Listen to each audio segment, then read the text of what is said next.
Hello, welcome to the pod, Bryan and Ryan. I'm Brian Houston. That's Ryan Peterson. It is the middle of May. We're recording on May 18th. The NBA playoffs finally get started. We've got play-in games on the evening that we're recording. Yep. First of all, Ryan Peterson, how do you feel about this play-in tournament? The players all agreed to it. Then when the teams that were actually involved in having to play in it, were suddenly complaining about it, but it seems to have sparked some interest, and you didn't see as much tanking this year as you would normally. Do you agree? Yes and no. The NBA, I continue to shake my head because things they do always seem to backfire in some way. So yes, you had more teams still alive to get in. And for those of you that don't know, basically the way it works now, the 1 through 6 seeds in each conference are in the playoffs, and then 7, 8, 9, and 10 all have to play a play-in round. So the 7th seed will play the 8th seed. The winner of that, they play one game. One The and winner done. of that moves on to be the 7th seed in the playoffs. The 9 seed will play the 10 seed. The loser of that game is out. The winner of that plays the loser of the 7 versus 8 seed game, and then the winner of that gets the 8 seed. Probably still confusing, but it gives 4 more teams in the league a chance to get in.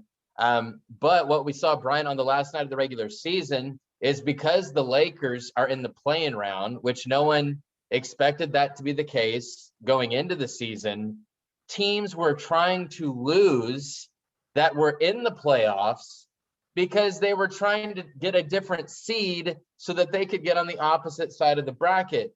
So you had multiple games, like you had where the Clippers were trying to lose, but then the Mavericks were trying to lose, and then the Clippers decided, okay, well then we want to win so that we and it's just there's no integrity, and they're all scared, and it's all about the Lakers. And anyways, the one good thing to come out of it tonight, as we're recording this on a Tuesday, or I think their game's tomorrow, but the Lakers and Warriors play. That's going to be a fun one. Anyone would have thought Steph Curry and LeBron playing to try to get into the playoff tournament.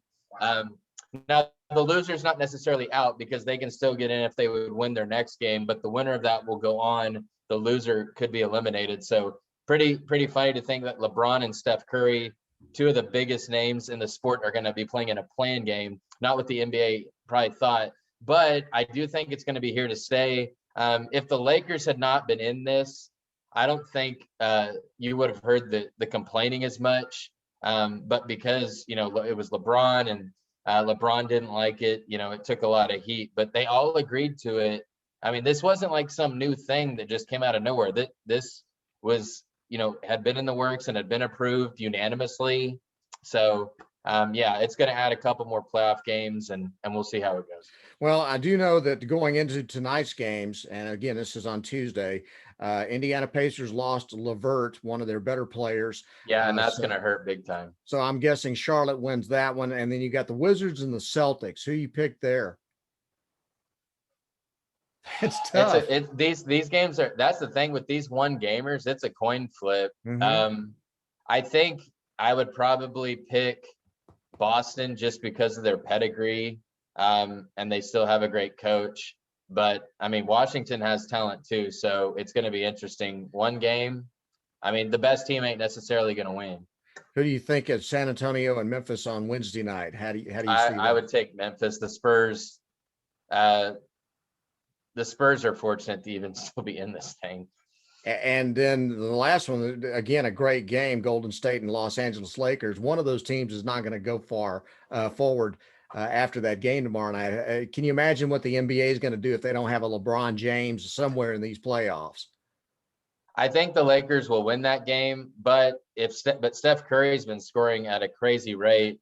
The thing with this Warriors team is it's not the Warriors team that has won the championships. In fact, because with Klay Thompson, out all season, the only championship guys they have on their roster are Steph and Draymond Green. Everyone else has never been through this. Right. So I think the Lakers will win. And then now, if they beat Golden State, though, Golden State can still get into the playoffs as the 8th seed if they would then beat Memphis or San Antonio in that second game. So again, it's a little confusing, but I would probably pick the Lakers in that.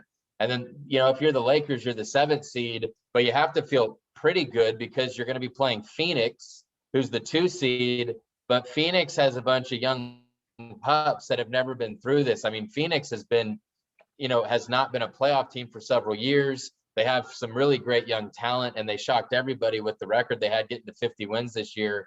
But in the NBA, if you do not have any skins on the wall in the playoffs, you have to pay your dues. And that's a very tough, for them to have a 50-win season, be the 2 seed, and then possibly, hey, you get to play LeBron and Anthony Davis and the defending champs. Not a great reward, but we'll see what happens. And of course, the only thing I'm interested in is the Dallas Mavericks and their chances in the playoffs. After that, I'll quit watching unless something really captivates me. But they have a rematch against the Clippers. That was at least one of the games was a tremendous game. It was a Sunday afternoon game where Luka hit a almost half court shot at the buzzer to win the ball game. They ended up, I think, going out 4-1 in the series, but they won that game. And they're an older team now. And to think 3 weeks ago, we were thinking that the Mavericks probably had a better team. Were looking like they were going to be one of those play-in teams. And then they end up the 5th seed. So they won the games they needed to win. And when it's all said and done, they're a pretty good ball club. 42-30 ain't bad. Yeah. And the interesting thing, and you wonder how the Mavericks, if this is bulletin board material, really, and look, the Clippers will deny it, but the Clippers basically tanked the last week of the few games of the season so that they were trying to line up to play the Mavericks because they wanted to avoid playing the Lakers side of the bracket. So, you want to say careful what you wish for. I really hope the Mavericks beat them because I am not a Clippers fan. I don't like what they've done. I think they talked a lot last year and then they got embarrassed by the Nuggets. And this year, some of the changes they made. I don't think the Clippers are better than they were last year. It's going to come down to, is Paul George shrink in the playoffs or play well? But the Mavericks definitely have a chance. And with Luka, you definitely have a chance. But I still would probably pick the Clippers to win a 7-game series there. I sure would like to see Dallas do something because it's been 10 full years since they won the championship, and then they have not won a single playoff series since then. And that's under one of the best coaches in the NBA, and Rick Carlisle. If they go out in one series this year, the question is going to come, and is it a fair one? Is it time to move on from Rick Carlisle? Find another voice. And I don't know that another voice is necessary because it's not like they got a lot of old guys that have been listening to him for 10 years. This is almost a whole new team. Yeah, I don't know that that's necessarily fair. And I say that because the NBA, it can be unfair because, for example, Phoenix, like I said, they win 50 games and they could be out in the first round because of the matchup. Like, weird things happen. The West has so many good teams. There's really not, honestly, outside, because think about this. Utah's the 1 seed. They could very easily have to play Steph Curry in the first round. The Suns, a 2 seed, are going to have to play LeBron. The Nuggets, a 3 seed, have to play Damian Lillard in Portland. There's not like a pushover. So, yes, obviously you want them to be able to advance, but the West is so good, and there's just not a cupcake. And who would you have expected them to be better than going into this year? I think most people in the West coming into the preseason, the West was going to be so loaded. If you had told people the Mavs would have been the 5 seed, I think a lot of people would have taken that. But again, it's a tough matchup. The Clippers are very talented. They're trying to buy a championship, and it hasn't worked out for them. But the Mavericks do have a chance. Again, in a 7-game series, I just think the Clippers are going to win. Will first round exit lead Cuban to moving on? I don't think so. He seems so loyal to Carlisle. I think, Brian, a lot of it too will depend on, are they competitive? Like, if it's a 7-game series and they're right in there, that's one thing. If they get swept or losing 5 and it's not really competitive, then maybe like you said, they'll look for a new direction. But Yeah. Carlisle would have a job immediately if he Oh, lost that job. and a veteran team would hire him like that because he Yeah. could put a ring on their finger. I mean, and of course, you got to wonder if Porzingis is going to be able to make any contribution at all in the playoffs. And hopefully he will. Yeah, but you just don't know. You can't count on him. So that's Yeah. part of the problem, that it makes it really hard to favor the Mavericks because of his inability to be available all the time. And now you got to have him available for every ball game. And last year in the playoffs, that was the story. He got hurt. Yeah. And then they didn't have him. They didn't have him for the whole rest of that series. And then they didn't win, and then that was it against the Clippers last year. One thing, I'll shift gears from that to the NFL. When we recorded last week, we knew that that there was a likelihood that the NFL was going to open the season with the Dallas Cowboys taking on the Tampa Bay Buccaneers. That turned out to be the case. Yep. But the interesting thing is when they started looking at strength of schedule, looking at the combined records of the teams that you play and all that, Dallas's record is the second easiest in the NFL according to last year. What do you think?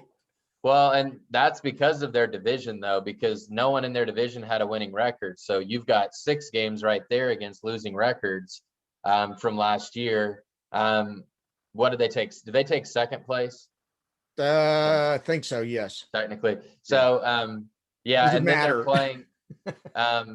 they're playing, I guess they're playing what the AFC West. West. Okay. And I think So, they had the NFC Central as well. Some years, I mean, you can kind of look at the schedule and see. I think it's funny when they do strength of schedule, because the reality is every year in the NFL is a new year. There's always 6.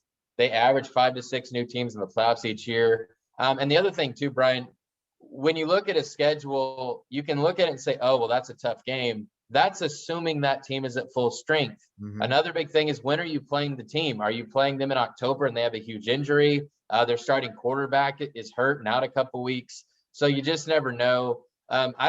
Regardless of their schedule, I think that the Cowboys, they absolutely should be expected to win that division this year. Yeah. If the defense can improve just a little bit, because that division just is not strong. I'm not high on the Giants. I'm not high on the Eagles. I think Washington, I don't really know. I think they're well coached and they're going to be competitive. And I think Fitzpatrick, he's going to have those Fitz magic weeks where he's unbelievable. Mm-hmm. And then he's going to have other ones where he's horrible, throwing a bunch of picks.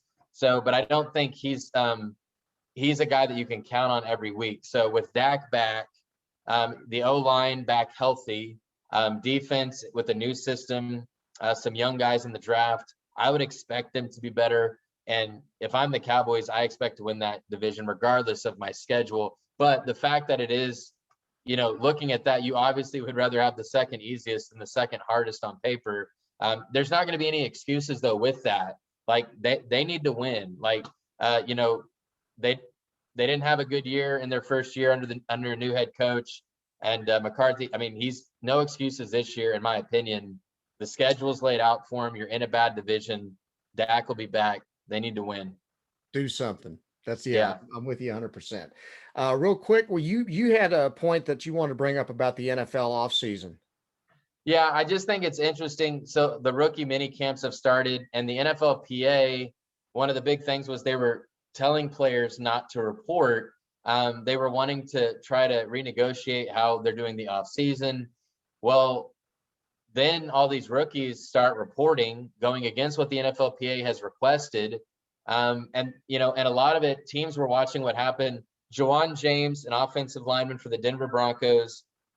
Now, he's been hurt a ton. He's only played 63 snaps the last 2 years. He said out last year he didn't want to play because of COVID, but he tore his Achilles tendon away from the team facility. He was not at the Broncos complex. So what happens is, in the contract, and this is with all these guys' contracts, if they get hurt, if they don't report to a mini camp or the offseason program, and they get hurt working on their own with their own trainer, like their money basically can become null and void. The team doesn't even have to pay it.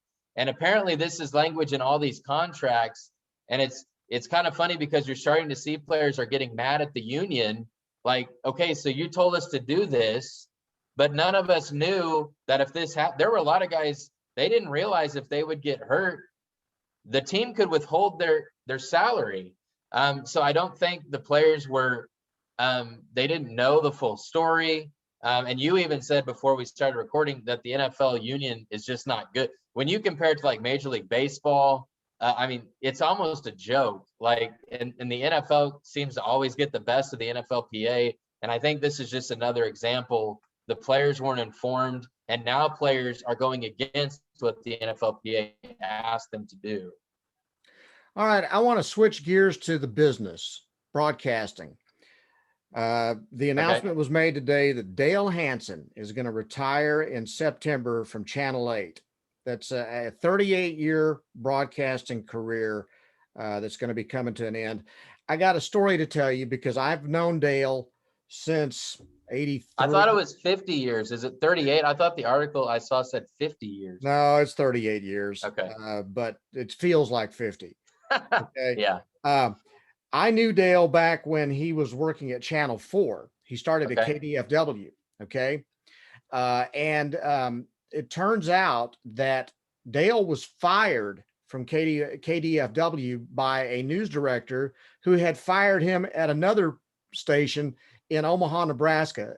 They obviously did not get along. Okay. So Dale Hansen was actually unemployed when Channel 8 hired him to do the 10 o'clock sportscasts because Vern Lundquist was cutting back on his schedule. He was going to do just the 5 and the 6, and he was transitioning into doing the NFL for CBS. So they were trying to, Vern Lundquist was the gold standard local sportscaster in Dallas, Texas.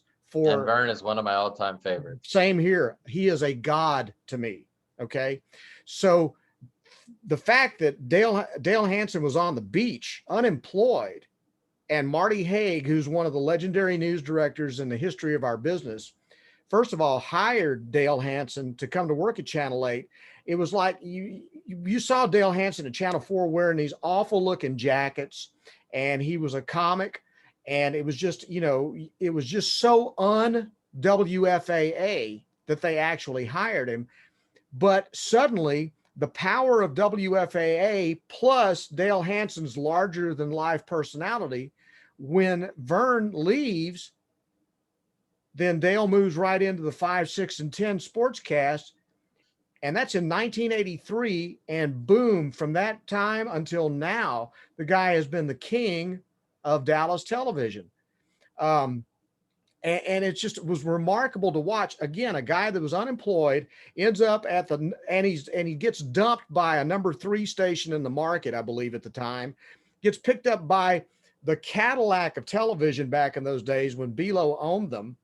Then he flourishes on a team with Chip Moody and Tracy Rowlett and Troy Dungan. They are a dominant number 1 forever.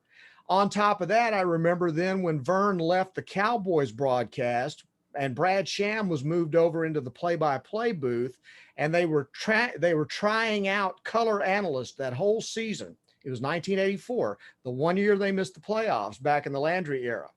And so they were trying Charlie Waters and they were trying, Roger Staubach and stuff like that. And Dale Hansen, they brought him into the booth, and it was instant magic. They were great together, but you thought, oh, they're never going to they're just not going to do this. Well, KRLD, who owned the Cowboys' rights at the time for broadcast, decided they would pair Brad Sham and Dale Hansen. Again, Brad Sham was pretty serious guy back in those days, very nuts and bolts sports like Vern was. And Dale Hansen was a wild card. You didn't know what was coming out of his mouth. And it was magic. And it made for the greatest listen on an NFL broadcast I had ever heard, because Brad's about as good a play-by-play guy as you're going to find. You just didn't know that at the time. Yeah. And Dale Hansen had such personality that even though he wasn't an X's and O's guy, he was such a great storyteller, and he was so stinking funny that it just made for, the entertainment value of these games. And believe me, they needed to be entertaining for a while there, because they went through a really dark period from about 87 to 89. And then after after he got into the fight with Barry and ended up almost getting kicked off the broadcast for a while there, and they added Babe to the broadcast and all this kind of stuff. I mean, he's had a remarkable career. I just wanted to get your impressions on what you thought about Dale Hansen. I just thought he was like unlike anything that Dallas had seen. He wasn't just a gimmick. He had some substance to him as well. But he was the guy. I've seen him do stand up at the Rose Festival. He came here one time and spoke, and he's one of the funniest speakers you'll ever hear. I mean, laugh out loud, gut wrenching funny. Yeah, I think just when you think of Dale Hansen, you just think larger than life. And I remember one of my first memories of him. I'm in Oxnard, California for the opening of Cowboys training camp. And, I'm trying to be as professional as I can. And we're sitting down for the press conference, and, I'm raising my hand to, ask Jerry or coach questions. And then out of nowhere, you see everyone kind of turn. The press conference has already started, and Dale Hansen comes walking down in a Hawaiian shirt, flip flops, and cargo shorts, and he like sits down and he just like yells a question to Jerry, like, I'm gonna do whatever I want to do. And I just kind of chuckled, and it's like, that's Dale Hansen. He can do whatever the heck he wants to do, and he had paid his dues and he had earned it. He did. So yeah, his personality, and then really, later in the later years, to me, Bryan, he became known more nationally because they would always let him do his little, topical things that he would do at the end of his sportscast, and a lot of them would go viral. But yeah, I don't know that there's anyone quite like him. And he came along at a time, and he went through. We've seen the television news industry change so much. I mean, in the time since I left television news, it's changed so much, and he stayed with it. I mean, you saw so many different people being forced out, leaving the business, and he survived. But he was such a big deal. I mean, you had to have him there. Rarely Dale Hansen was the one sports guy that, to me, and there have been some in Texas, but when people don't associate a sports guy a lot of times with a television station. It's a longtime news anchor or a weather meteorologist. But Dale Hansen was, as a sports guy, I always loved how a sports guy was the face of a station to me. Yeah. And there's several things that you got to remark about him. Again, he wasn't just a funny guy. He didn't just have shtick. I mean, he was the guy that broke the SMU investigation that led to the death penalty. He a producer. I mean, so he was legit. The guy, and he wasn't scared of. He's not, and that's the thing. And look, I know even when I was in the business, there's some stories I was scared of, and it's probably why one of the reasons I was okay to get out. He wasn't scared to go after that hard story, that controversial story. He had the personality, but he also had the backbone, and he wasn't going to be intimidated by anybody either. And like you said, I mean, that's one of the biggest breaking stories ever. And what it did to that program. Yeah, and on top of that, he was the guy that started the 20-minute Sunday night sportscast in Dallas. He had the Dale Hansen Sports Special that dominated on Sunday nights. I mean, I didn't realize that. Yeah, I mean, he was the first one to do it, and he went on the air on Channel 8 on a Sunday night and had all the Cowboys highlights. I mean, you knew it was going to be, and he would tell you, I'm going to do Cowboy stories every night of the week, 365 days a year, because that's all anybody cares about. And it was smart. Absolutely. I mean, he knew that that's gold. But so it was just, I hate to see him retire because I do believe it's an end of an era. I don't think you're ever going to see. Mean, I've watched local news now try to eliminate local sports I've been out at local sports since 1988 or 1991 was the last time I did a local sports cast. And I've watched news directors and TV try to eliminate sports. I mean, Dale Hansen, when he first started at Channel 8 in the 80s, was getting 5 minutes a night for sports. By the time he's leaving now, it's probably a minute and a half. He's probably taken 10 cuts in pay over the last 15 years or so, as they have just, but he's also whittled down his workload quite a bit. Yeah. But he just wanted to stay on TV and keep doing it when everybody else just said, I'm out. He wanted to stay on. Dale liked being on television. There's no doubt about that. Okay. And the fact that he was able to kind of reinvent himself and do those editorials. And one of the funniest things I heard him do an interview on a podcast one time where he was coming out strong in favor of the gay rights movement. And his wife said, did you ever believe that Dale Hansen would become the leading voice of the LGBTQ movement in America? Which is pretty ridiculous when you think about some of the stuff that Dale Hansen has said over the years. So anyway, it's just, I'm sad to see it's just one more big personality. We saw Kenny Mayne leave ESPN, big personality guy, weird, quirky. And so to tip your hat to him for being able to hang on for over almost 30 years at ESPN, being weird and quirky. And then we also saw that Marv Albert, yes, is going to retire after these NBA playoffs. 60 years in the business, had been the voice of the Knicks back in the mid 60s. Okay. And I think about, there are two voices I think about when I think about watching NBA basketball. In the 80s, when CBS had the rights, it was Dick Stockton. Dick Stockton was a tremendous NBA. He had that Boston accent, and NBA basketball lended itself to people who had kind of an East Coast, New York, Boston kind of an accent.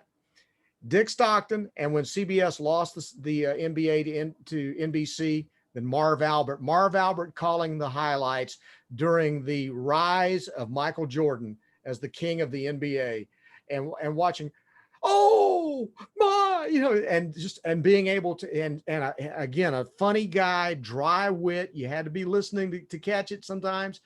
And it's just another giant in the business that we're losing. And there's not going to be somebody that comes along to replace a guy like that.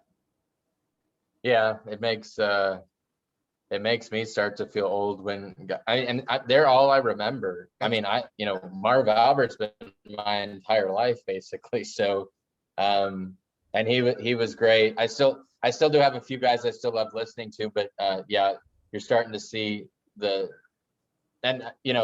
we were talking about Vern Lundquist. I still to this day love listening to Vern. Loved listening to Vern call SEC football. So yeah, there were some good ones. It made me so happy. First thing, I was always a Vern fan. I can remember when I first moved to East Texas, and I grew up in South Louisiana. Local TV where I grew up was not great.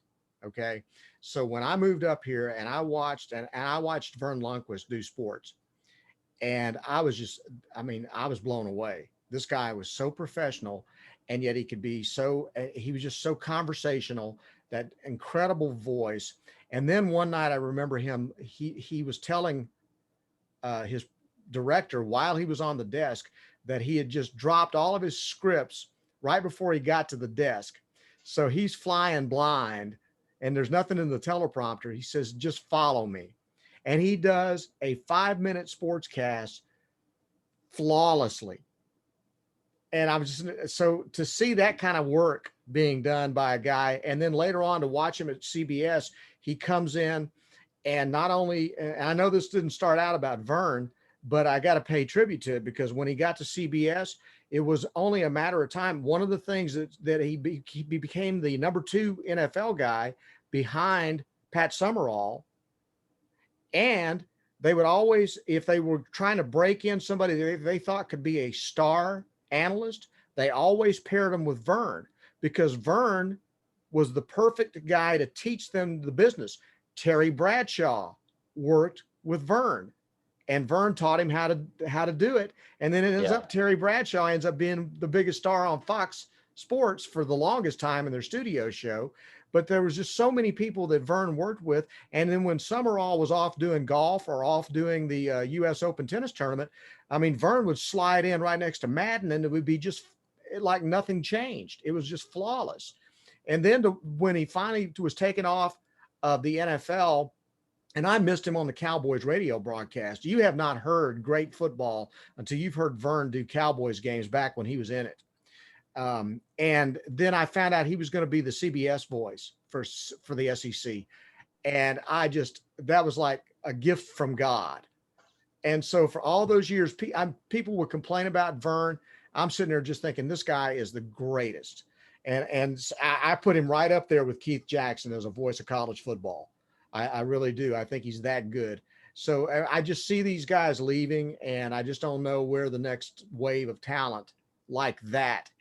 They're out there, and I know they're going to be out there, but I'm the old guy, and I'm thinking, and think about all the great moments that Vern called with the Masters. He called Jack Nicklaus's unbelievable shot in '84, and then turns around and he's got Tiger Woods later, 20 years later, and calling all of his great shots at the Masters, calling the shot by Leitner in the Duke Kentucky game at the NCAA tournament. I mean, it seemed like Vern, every big moment that happened for about 30 years in sports, he was the guy on the mic. You talk about perfect timing. Yeah. So, it's just sad to see these guys going away because the business has changed so much. And you see good talent just getting kicked by the wayside because they don't want to pay them. The ESPN has let so many really good, talented people go, and they've gone off to Fox Sports and their channel, and nobody's watching that. So I just see that, and I see this churn, and it hurts my heart because there's something special about those guys that you grew up listening to, and you heard them every Saturday or you heard them every Sunday, and they just became part of your life, So that's my reminiscence. Anything else you want to add before we wrap this baby up and let you go play with your kids? No, not really. Now it's going to be interesting. We go into the summertime now. It's always the worst time. I remember being a sports guy in the summer, and it was the worst trying to figure out what we're gonna, the time that we did get, what are we gonna fill it with? So that's why true. I will. I was going to say that's especially true if the Rangers are a last place team most of the year. Yeah, and because if they are, then baseball season doesn't matter as much. I will follow the NBA playoffs, and they will take a while. But football season, as I always say, can't get here soon enough. Amen. All right, Ryan, hope you have a great week. We'll look forward to talking to you next week. Enjoyed talking broadcasting with you today.